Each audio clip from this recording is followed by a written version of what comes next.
ایک ایسا عمل ہے جو اکیلا ہی انسان کی دنیا بھی برباد کر دیتا ہے اور آخرت بھی برباد کر دیتا ہے، اور وہ عمل ہے نماز نہ پڑھنا، بے نمازی ہونا۔ دنیا اور آخرت دونوں کی بربادی کے لیے کافی ہے۔ یہ ایسا عمل ہے کہ انسان کو نشٹ و برباد کر دے گا، اور وہی ہو رہا ہے۔ اب اسے میں کچھ آیات اور احادیث کریمہ کے ذریعے سمجھانا چاہوں گا۔ قرآن کریم میں تقریباً 80 سے زائد مقام ملیں گے جن میں اللہ پاک نے بندوں کو نماز کے لیے اسپیشل بار بار یاد دلایا۔ 6666 آیات میں سے 80 یا اور بھی زائد آیات صرف بندوں کو نماز کا پیغام دیتی ہے، پڑھو پڑھو پڑھو پڑھو۔ لیکن یہ بندہ اتنا کٹر ہے کہ قدرت جس کی زمین پر رہتا ہے یہ بندہ اس کی بات کو ٹھکراتا ہے۔ یوں کہیے ہر دن ہر وقت کی نماز میں یہ درجنوں آیات ایک بندے کو مخاطب کرتی ہیں، پڑھ پڑھ پڑھ، پر یہ ضدی نہ نہ نہ نہ اسی میں رہتا ہے۔ نماز نہ پڑھنے کا جو بھیانک انجام ہے، جو تاثیر ہے، اسی سے آپ ناآشنا، اسی سے ہم اور آپ نابلد ہیں، جس کے نتیجے میں یہ بھیانک کام ہم سے ہو رہا ہے۔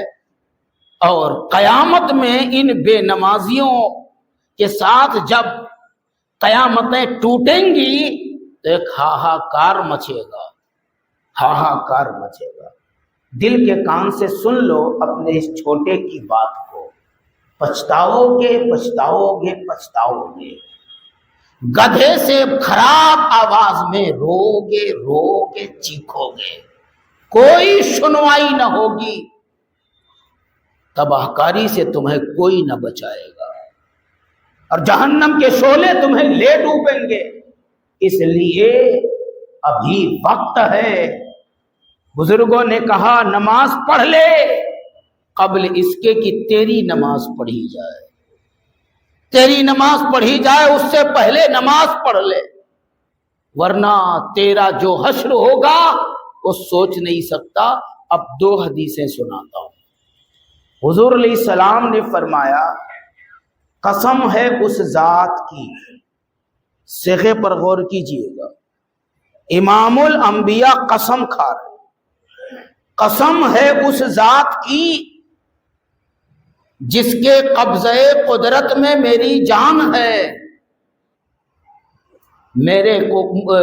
میرا خیال ہوتا ہے، مجھ کو خیال آتا ہے کہ میں لکڑیاں جمع کرنے کا حکم دے دوں اور پھر نماز کے لیے اذان پڑھواؤں، پھر کسی کو نماز پڑھانے کے لیے کہہ دوں، اور میں نکل جاؤں مسلمانوں کے محلے کی طرف،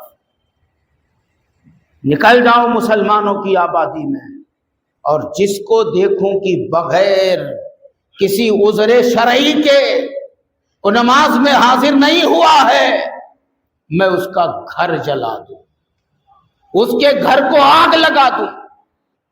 یہ ہمارے اور آپ کے نبی کہتے ہیں۔ آگ لگانا پسند کرتے ہیں بے نمازیوں کے گھروں کو خود ہمارے اور آپ کے نبی۔ اب اس کی تشریح میں سمجھ سکو تو 2 جملے۔ آج گھر جلائے جا رہے ہیں، گرائے بھی جا رہے ہیں، تم مجرم ڈھونڈ رہے ہو، مجرم ڈھونڈ رہے ہو، فلاں مجرم ہے، فلاں مجرم ہے۔ اگر اس زاویے سے دیکھیں، حدیث پاک کے تناظر میں دیکھیں تو فلاں فلاں وہ اسباب میں سے ہیں، ذریعہ بن گئے۔ اصل جرم تمہارا، اصل جرم تمہارا، تمہارے برے اعمال نے تم کو یہ دن دکھائے، تمہارے گندے کردار نے تم کو یہ دن دکھائے۔ ورنہ مجھے وہ حدیث بھی یاد ہے جس میں رسول کریم نے فرمایا تھا کہ جو نماز پڑھتا ہے اللہ اور اس کے رسول اس کے گھر کی حفاظت کرتے ہیں، اس کی حفاظت کرتے ہیں، وہ دائرہ حفاظت الہی میں رہتا ہے جو نماز پڑھتا ہے۔ تو بات کلیئر ہے۔ تو یہ جو کچھ ہو رہا ہے یہ ہمارے گندے اعمال کا نتیجہ ہے۔ اب اسی پر اخروی نقصان، حضور فرماتے ہیں کہ جو نماز نہیں پڑھتے قیامت میں ان کا حشر فرعون، شداد، نمرود، حامان، ان بڑے بڑے دجالوں کے ساتھ ہوگا۔ ان بے نمازیوں کو جمع کیا جائے گا اور جہنم کے جس طبقے میں فرعون کو ڈالا جائے گا ان ساروں کو ڈال دیا جائے گا، ساری شیخی نکل جائے گی۔ اور یہ فرمان کس کا ہے؟ امام الانبیاء کا ہے، یہ ہمارے آپ کے نبی کا ہے۔ وہ ہوگا جو زبان مصطفیٰ سے نکلا ہے، پر تمہیں ڈر نہیں لگتا۔ وہ وہی ہوگا جو رسول اللہ نے کہا ہے، پر آپ کے دل پر شیطان کا ایسا قبضہ اور پردہ پڑا ہے کہ احساس نہیں ہوتا کہ جس نبی کا کلمہ پڑھ کے ہم مسلمان ہوئے ہیں اس نبی کا فرمان یہ ہے نیا ڈوب جائے گی، زندگی میں کچھ نہ بھی کر سکے تو کم سے کم نماز سے تو ریلیشن بنا لے، نماز سے تو اپنا تعلق مضبوط کر لیں۔ جبکہ ایسا بھی نہیں ہے، اللہ کی قسم ایسا قطعی نہیں ہے کہ جو نماز سے دوستی کر لے گا وہ محتاج ہو جائے گا، اس کی دکان بند ہو جائے گی، اس کی ڈیوٹی چھوٹ جائے گی، اس کا کاروبار ختم ہو جائے گا۔ ایسا بھی نہیں ہے، بلکہ ایسا ہے جب آدمی نماز پڑھے گا تو نہ بننے والا کام بھی بن جائے گا، برکتیں آ جائیں گی، بیماریاں بھاگ جائیں گی، بہت ساری دشواریاں دور ہو جائیں گی، اللہ کی حفاظت مل جائے گی، رسول کریم کی حفاظت مل جائے گی، بہت سارے فوائد بتائے گئے، لیکن ہم اس پر دھیان نہیں دیتے۔ اب اس بے نمازی پر ائمہ کے کچھ اقوال سن لیں۔ صحابہ میں سے اجلہ صحابہ درجنوں ہوں گے جن کا موقف یہ ہے کہ بے نمازی کافر ہے، اور صریح حدیث پر اس طرح عمل ہے کہ من ترک الصلاۃ متعمدا فقد کفر، او کما قال رسول اللہ صلی اللہ علیہ وسلم، جو جان بوجھ کے نماز چھوڑتا ہے وہ کافر ہو گیا۔ اب اس کے ظاہر پر اس کو محمول کیا جائے تو کافر ہو گیا۔ اب اسی ظاہر پر درجنوں صحابہ جس میں حضرت جابر بن عبداللہ جیسے لوگ، حضرت عمر فاروق اعظم جیسے لوگوں کا موقف یہ ہے کہ نماز جان بوجھ کر چھوڑنے والا کافر ہے۔ سن رہے ہو کان کھول کر بڑھیا سے، یہ حال ہے۔ اب ائمہ مجتہدین کے یہاں اگر آئیں، کان کھول کر سنیے، چاروں اماموں میں سے 3 کا تقریباً ملا جلا موقف یہ ہے کہ نماز نہ پڑھنے والا کافر ہے، اس کو نماز پڑھنے پر مجبور کیا جائے، اور اگر وہ نماز نہیں پڑھتا ہے تو اسے قتل کر دیا جائے۔ سن رہے ہو دھیان سے، قتل کر دیا جائے۔ وہ اس لائق نہیں کہ زمین پر زندہ رہے، یہ ائمہ کا موقف ہے۔ امام اعظم ابو حنیفہ کہتے ہیں کہ اسے قتل نہ کیا جائے، اسے جیل میں ڈال دیا جائے، جیل میں، اور اس پر اتنی سختی کی جائے، یعنی قید بامشقت، کہ وہ توبہ کر لے، نماز پڑھنے لگے، تب اسے چھوڑا جائے، اور اگر توبہ نہ کرے تو جیل میں اتنی سختی کی جائے کہ اسی میں تڑپ تڑپ کے مر جائے۔ سن رہے ہو؟ اسی میں تڑپ تڑپ کے مر جائے یہ بے نمازی۔ یہ بزرگوں کا قول ہے۔ کہاں ہے آپ؟ اب اتنی باتیں عرض کرنے کے بعد مسلمانوں تم سے پوچھتا ہوں، کس کے راستے پر چل رہے ہو آپ؟ اور ایک روایت میں جائیں تو تم تو شیطان کے بھی باپ ہو گئے، اللہ خیر کرے۔ شیطان ہے پر نماز پڑھتا ہے، اس امید پر کہ اللہ قبول کر لے۔ اس کی صرف نبی سے نہیں پڑتی ہے، اس کا جھگڑا نبی سے، وہ نبی کو چھوڑ کر نماز پڑھنا چاہتا ہے۔ اسے کچھ انسانوں میں بھی دکھیں گے آپ کو، نبی سے ان کی نہیں جمتی، ڈائریکٹ سیڑھی لگانے کی کوشش میں ہے، وہ آپ سمجھ رہے ہو۔ وہ شیطان ہے، پر روایت کہتی ہے کہ وہ عبادت کرتا ہے، اور وہ اپنے وقت کا عابد تھا، بڑا عابد تھا۔ ارے آپ تو اس کے بھی باپ نکل گئے بھیا، معاف کرنا جملہ تھوڑا تلخ ہے۔ ایسا ہم نے اپنا کارنامہ بنا لیا ہے۔ پیارے، پھر آپ سوچو کہ قرآن کا ماننے والا ہو کر قرآن سے کتنے دور ہو۔ 80 آیتیں صراحت سے کم و بیش تمہیں نماز کی طرف بلا رہی ہیں، آپ اتنے کٹر ہو کہ بھاگ رہے ہو۔ سینکڑوں حدیثیں حضور کی نماز کی طرف بلا رہی ہیں، آپ اپنے نبی کی نہ سن کر بھاگ رہے ہو۔ طریق مصطفیٰ کو چھوڑنا ہے وجہ بربادی، اسی سے قوم دنیا میں ہوئی بے اقتدار اپنی۔ معزز تھے زمانے میں ہم مسلمان ہو کر، آج خار ہوئے تاریخ قرآن ہو کر۔ دنیا اور آخرت کی خیر چاہتے ہو، راحت کی زندگی چاہتے ہو، برکت کی زندگی چاہتے ہو کہ اولاد نیک رہے، چاہتے ہو سب کچھ ٹھیک رہے، تو نماز سے دوستی کر لو۔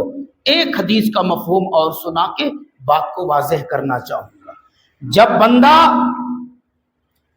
بندہ ظہر کی نماز پڑھتا ہے تو اللہ تعالی اس کے عوض میں اس کو 2 انعام دیتا ہے۔ ایک یہ کہ جنت کے دروازے پر اس کا نام لکھ دیتا ہے زور سے، اب دوسرا انعام دنیا میں یہ کہ اس کی روزی بڑھا دیتا ہے۔ یہ دونوں کتنی عظیم ہو گئی۔ اور کہا مغرب کی نماز جب بندہ پڑھتا ہے تو اللہ تعالیٰ اس کی اولاد کو صالح بنا دیتا ہے۔ ہائے ہائے ہائے، اولاد کو صالح بنا دیتا اور پھر جنت کے دروازے پر نام لکھ دیتا ہے۔ بندہ عشاء پڑھتا ہے تو اللہ کریم اس کے راحت کا سامان دے دیتا، راحت کا سامان۔ اب راحت کی تشریح میں صرف اتنا، انسان کی جو کچھ ضرورت ہوتی ہے قلب کے اطمینان کے لیے، وہ سارا اللہ دے دیتا، سب اللہ دے دیتا۔ اور جب بندہ فجر کی نماز پڑھتا ہے تو اللہ پاک اس کا نام جنت کے دروازے پر لکھتا ہے اور اس کے چہرے کو منور کر دیتا ہے۔ ایمان کی تابانی نظر آتی ہے، چہرے پر ایسی برکت آ جاتی ہے جسے آپ کہتے ہیں صبح صبح اگر منہ دیکھ لو تو تم کو بھی تھوڑی برکت مل جائے، صبح صبح اسے نور والے کا چہرہ دیکھ لو تو تمہیں بھی فیض مل جائے۔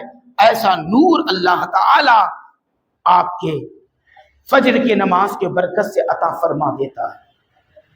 یہ 5 باتیں اگر آپ دیکھ لیں تو دنیا کو اور آخرت کو تمہارے قدموں میں لے آتی ہیں، مگر آپ اور ہم ایسے سخت دل ہیں اتنی محبت سے کہہ رہے ہیں نا، اتنا سمجھا کے کہہ رہے ہیں، اور فجر میں جب سلام پھیریں گے تو روئیں گے، تب پھر کوئی نہیں آیا، پھر سارے سوئے رہ گئے، ایک نہیں ہے۔ یہ حال ہے۔ اسی لیے کبھی چڑھ کر کہتے ہیں اس قوم کو اب شاید کوئی جگہ نہیں پائے گا، اور جب یہ قوم جاگے گی تب بہت دیر ہو چکی ہوگی۔ تب ابھی دیکھو نا، کوئی مت پتہ چلے سونامی آنے والی ہے، سب تسبیح لے کے مسجد میں پہنچ جائیں گے۔ پتہ چلے کوئی کہہ دے، کوئی اعلان کر دے کہ چاند گرہن لگنے والا ہے، دنیا کا وناش ہونے والا ہے، سارے پہنچ جائیں گے مسجد میں۔ یہ مکر کرتے ہو خدا کے ساتھ، یہ ڈھکوسلے ہیں تمہارے۔ میں نہیں کہتا کہ مصیبت کے وقت نہ آؤ، لیکن پہلے سے کیوں نہیں آتے؟ وہ دن کیوں آئے؟ عادت بدلو پیارے، میں ڈانٹ نہیں رہا ہوں، سمجھا رہا ہوں، میں عادت بدلو، ورنہ یہ آنکھیں کل قیامت میں پھٹی رہ جائیں گی، کلیجہ دہلتا رہ جائے گا، اور دیکھو گے کہ دنیا میں نماز پڑھنے والے جنت کے محلات پر قابض ہو رہے ہیں، اور تم پھنسے ہو، تم روک لیے گئے ہو، تمہیں باندھ کے جہنم کی طرف دھکیلا جا رہا ہے۔ قرآن کہتا ہے یعرف المجرمون بسیماہم فیؤخذ بالنواصی والاقدام، کما قال، مجرموں کو ان کی پیشانی سے پہچان لیا جائے گا۔ جو مجرم نہیں ہوں گے ان کی پیشانی پر نماز کا نور چمکے گا زور سے۔ جو مجرم نہیں ہوں گے ان کی پیشانی پر نماز کا نور چمکے گا، دونوں ہاتھ چمکیں گے، سر چمکے گا، پاؤں چمکیں گے، پہچان لیا جائے گا یہ مجرم نہیں ہیں۔ ان کو نبی کے پاس پیش کر دیا جائے گا، ساحل کوثر پر لے جایا جائے گا، نبی محترم کی شفاعت کے لیے لے جایا جائے گا، سارے انعام۔ اور مجرموں کو قرآن کہتا ہے یؤخذ بالنواصی والاقدام، ان کو پیشانی اور پیر کے بل کھینچا جائے گا، یعنی منہ کے بل گھسیٹتے ہوئے جہنم کی طرف لے جایا جائے گا، جس کے بارے میں خدا کہتا ہے لَأَمْلَأَنَّ جَهَنَّمَ مِنَ الْجِنَّةِ وَالنَّاسِ أَجْمَعِينَ، اور ہم ضرور جہنم کو بھر دیں گے اس آگ سے، اس انسان سے جس نے نافرمانی کی ہے، جس نے حکم عدولی کی ہے، ایسے جناتوں سے، ایسے انسانوں سے ہم جہنم کا پیٹ بھر دیں گے۔ پیارے، پوچھتا ہوں بڑے ادب سے پوچھتا ہوں، کیا آپ کو جنت میں جانے کا شوق نہیں؟ یا پھر آپ کو جہنم سے ڈر نہیں؟ کیا چاہتے ہو اپنے رب سے؟ وہ رب کہتا ہے اے میرے بندے تو میرا ہو جا، میں تو کیا چاہتا ہے سب کچھ دے دوں گا، جو چاہیے وہ سب کچھ تجھے ملے گا، صرف تو میرا ہو جا۔